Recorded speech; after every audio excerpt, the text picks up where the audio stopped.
ഇടുക്കിയിൽ മുസ്ലിം ലീഗിന്റെ സ്വാധീന കേന്ദ്രമായ തൊടുപുഴ നഗരസഭയിലെ സീറ്റുകളിൽ തർക്കമൊഴിയുന്നില്ല.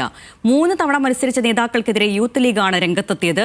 പാർട്ടി ജനറൽ സെക്രട്ടറി PMA സലാമിനെ ഉദ്ധരിച്ചുള്ള ഫ്ലെക്സ് ബോർഡുകളാണ് തൊടുപുഴയിൽ പ്രത്യക്ഷപ്പെട്ടത്.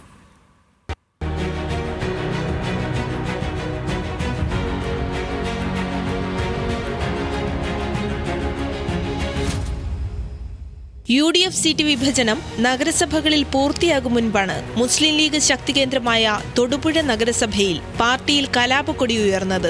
സംസ്ഥാന കമ്മിറ്റിയുടെ നിർദ്ദേശം അട്ടിമറിച്ച് സ്ഥാനാർത്ഥി നിർണയത്തിലേക്ക് നീങ്ങിയ നേതൃത്വത്തിനെതിരെയാണ് ഒരു വിഭാഗം രംഗത്തെത്തിയത്.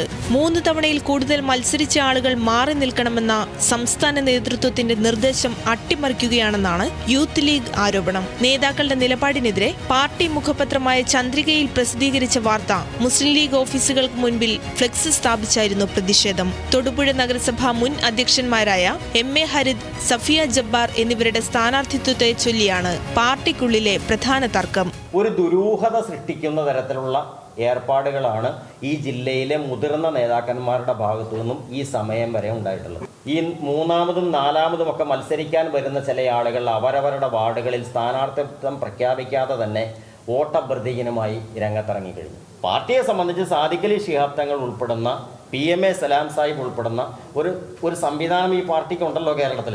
അവരുടെ തീരുമാനം എന്ന് പറയുന്നതാണ് ഞാൻ നിങ്ങളോട് പറയുന്നതിലുപരി നിങ്ങൾക്കെല്ലാവർക്കും കാണാവുന്ന ഇന്നത്തെ ചന്ദ്രികയുടെ ഈ കുറിപ്പ് എന്ന് പറയുന്നത്. പാർലമെന്ററി സമിതി യോഗം ചേർന്ന ശേഷം മാത്രമേ സ്ഥാനാർത്ഥികളെ പ്രഖ്യാപിക്കുകയുള്ളൂവെന്നും നിലവിലെ ആശങ്കയ്ക്ക് അടിസ്ഥാനമില്ലെന്നുമാണ് മുസ്ലിം ലീഗ് ജില്ലാ നേതൃത്വത്തിന്റെ വിശദീകരണം.